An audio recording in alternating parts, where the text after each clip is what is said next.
Cancer strikes 1 in 3, either directly or indirectly. Age, race, gender, cancer doesn't play favorites. I was in the doctor's office alone, and he came out and he said, "You have prostate cancer."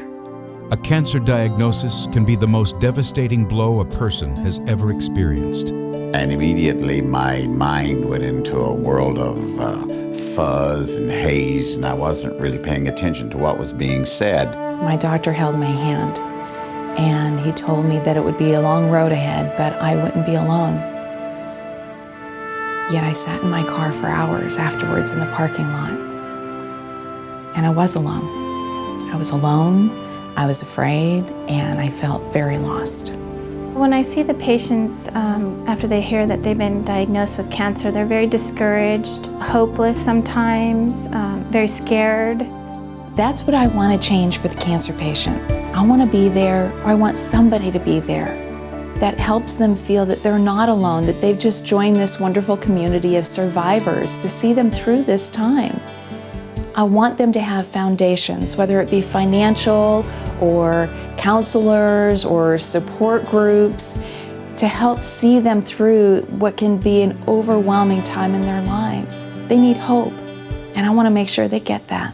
And that's exactly what's happening, thanks to Love Bears, Karen's nonprofit outreach designed to encourage and inspire newly diagnosed cancer patients through gifts of love, personal care, information, resources, and networking. It comes in the form of a basket of individually prepared gifts. It may include tea and honey, cocoa and marshmallows, cookies, an inspirational book, chocolate, a mug, a personalized card, and of course, a Love Bear.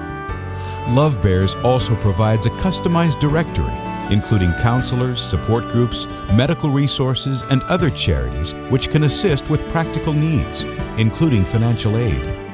Whenever possible, Love Bears baskets aren't shipped. They're delivered by a volunteer, often a cancer survivor, who takes the time to offer a listening ear and a caring heart.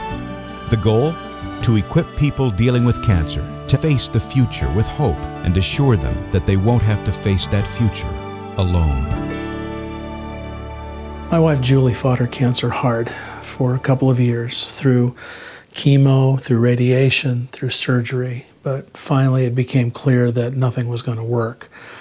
In those last weeks before she passed away, despite all the friends we had around us and all the support we had, we felt very alone and very scared. And that's when Karen came along with her little Love Bears package for Julie. Inside it, among all the goodies, was a little stuffed animal. Julie hugged it right away, gave it a name, which she always did, and she kept that with her for the few days she had remaining until she passed away. I'll never forget how much it meant to have that caring touch, to have somebody reach out in a tangible way and say, here's something that says, I understand, I know what you're feeling, I know what you're going through. When my friend was diagnosed with breast cancer, I didn't want to send her flowers, so I decided to send her a Love Bears basket. It made me feel good that she would be able to utilize the gift that I gave her and open and touch it and hang on to it, cry over it, whatever she felt she could do, you know, instead of just looking at some flowers. Karen had no idea at that time that I had cancer. And so I gently said to her when we were having lunch, I have cancer. To which she responded, so have I.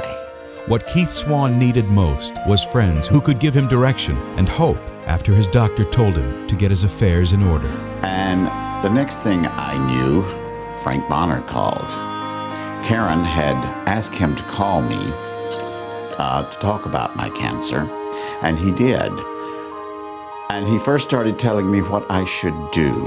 Frank shared firsthand about his own experience surviving cancer, and it paid off. My cancer is in remission, and the first doctor was wrong.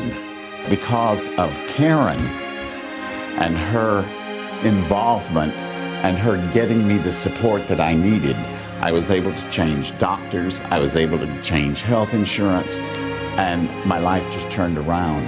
And now everything has just been so wonderful, and I can't tell you how her involvement changed my life. You made us feel so special with the practical goodies and treats that were in the basket. Thanks for your genuine concern. I can't tell you how much your very considerate present means to us, especially at this crucial time. Each and every item in this thoughtful and well-planned gift basket was amazing, touching, encouraging, and truly began to build my confidence up.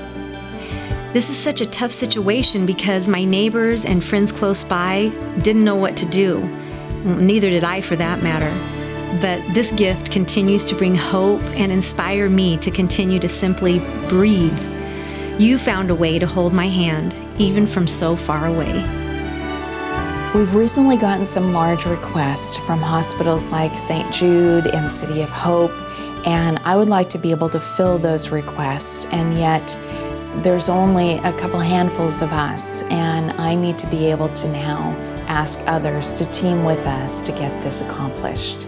I want to make sure that the day of the diagnosis, that every cancer patient has a little symbol of hope. And there's no greater words in the world when you're going through a terrible time than the words, "I understand." Other people can say, "I love you," but it really touches somebody's heart when they can see that there are others that have survived this and that they understand exactly what their sorrow and their pain and their heartache is. And I want to be able to be the person that gives that to them.